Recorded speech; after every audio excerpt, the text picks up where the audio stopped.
Assalamualaikum warahmatullahi wabarakatuh. Perkenalkan, nama saya Alia Murtarifa, NPM 073, Prodi Akuntansi, kelas B. Di sini saya akan menyampaikan tentang pengajaran moderasi kepada remaja melalui pendidikan agama Islam. Pada pembahasan yang pertama, Indonesia termaktub negara yang mempercayai agama Islam teramai di dunia. Menurut ajaran yang dipercayai, agama ini merupakan penyempurnaan dari agama-agama sebelumnya. Hal ini dianggap benar karena berdasarkan fakta yang ada dan kitab maupun hadis beserta kisahnya. Sebagai negara yang mayoritas penduduknya beragama Islam, pada zaman milenial ini, banyak anak muda Indonesia yang beragama Islam karena turunan yang diwariskan oleh orang tuanya, tetapi remaja ini sendiri tidak tahu dengan apa sungguhnya Islam itu. Banyak dari mereka yang sedang mencari jati diri dan mencari di mana letak kesungguhan iman mereka. Agama adalah suatu keyakinan yang dipercayai, dianut, atau bahkan dianggap benar oleh seseorang yang menganutnya. Agama dipergunakan untuk menuntun mereka bagaimana caranya untuk mengimani Tuhan yang mereka percayai dan bagaimana caranya untuk beribadah sesuai dengan ajaran terdahulunya. Ada banyak macam agama di Indonesia, maka remaja Indonesia harus menghormati satu sama lain. Agama merupakan suatu status yang biasanya disandang secara bebuyutan oleh orang tua kepada anaknya. Agama Islam diturunkan oleh Allah Subhanahu wa Ta'ala agar umat manusia memiliki petunjuk bagi hidupnya.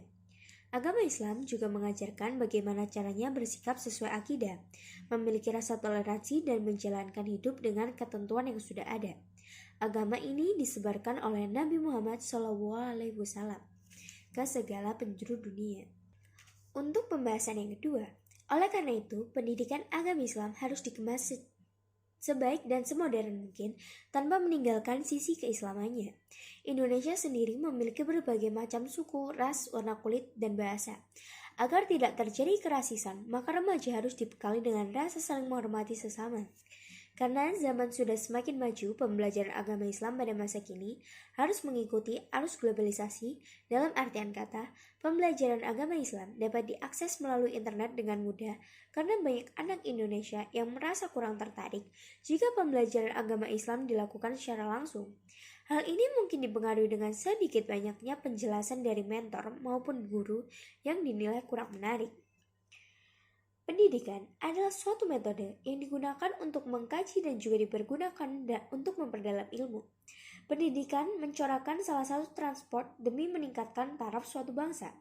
Mengapa dikatakan demikian? Jika suatu negara menyandang populasi warga negara dengan tingkat pendidikan yang tinggi dan memiliki rasa saling menghormati kepercayaan satu sama lain, maka negara tersebut dianggap maju. Memiliki penduduk berpendidikan tinggi dan menghormati kepercayaan satu sama lain akan sangat menguntungkan bagi negara tersebut karena sumber daya manusia yang mereka miliki mempunyai kualitas yang baik. Pendidikan Islam adalah pendidikan yang diajarkan sesuai dengan syariat yang dianjurkan serta hukum-hukum agama Islam yang membentuk karakter dan kepribadian yang baik. Untuk pembahasan yang ketiga, seorang pemeluk agama Islam adalah orang yang mengimani dalam hati dan berpegang teguh dalam mengamalkan perbuatan dan perkataan segala sesuatunya menurut ajaran dan syariat Islam. Mereka juga mempercayai akan adanya hari akhir dan hari pembalasan. Berikut adalah beberapa orang yang telah digolongkan ke dalam pemeluk agama Islam. Yang pertama, orang yang berpindah dari agama yang dahulu dianut, kemudian berpindah untuk memeluk agama Islam, yang biasanya sering disebut sebagai mu'alaf. Mereka diakui sebagai mu'alaf ketika mereka sudah membaca kalimat syahadat. Yang kedua, seseorang yang terlahir dalam keluarga Islam dan belum pernah murtad. Untuk pembahasan yang keempat, ada beberapa faktor yang menyebabkan ketidakpahaman remaja dalam belajar agama Islam. Hal tersebut dikemukakan oleh Hidayat, bahwa terdapat kekurangan dalam penerapan pembelajaran yang dilakukan. Berikut ini hal yang mempengaruhi ketidakefisienan dalam teknik menatar agama Islam. Yang pertama, hal yang biasanya banyak dijumpai dalam proses mengajar adalah ketidakurutan penataan materi yang seharusnya dipelajari pada awal materi, namun terloncat dan diajarkan tidak sistematis.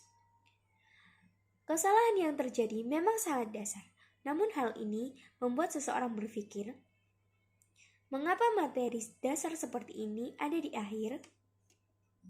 Hal seperti inilah yang membuat mereka merasa dalam suasana sulit.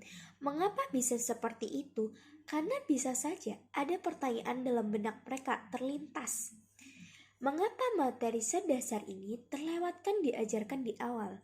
Yang kedua, pembahasan yang memberikan kurang menarik. Bahkan banyak kata asing yang diajarkan tetapi tidak dijelaskan secara terperinci. Hal ini bisa membuat ketidakpahaman dan kebingungan. Dari penjelasan di atas yang sudah saya jelaskan, dapat ditarik kesimpulan seperti berikut. Mengajarkan rasa toleransi kepada remaja bukanlah hal yang mudah. Rasa toleransi ini harus dipupuk melalui pendidikan.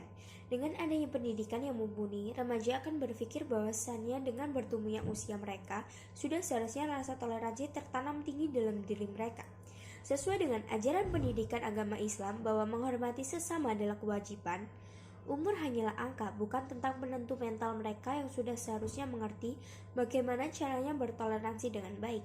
Maka dari itu, pendidikan agama sangat penting bagi remaja agar mereka mengerti bahwasannya hidup berrotasi memutar, bukan hanya berputar mengenai dirinya sendiri, tetapi juga tentang bagaimana menghargai orang lain.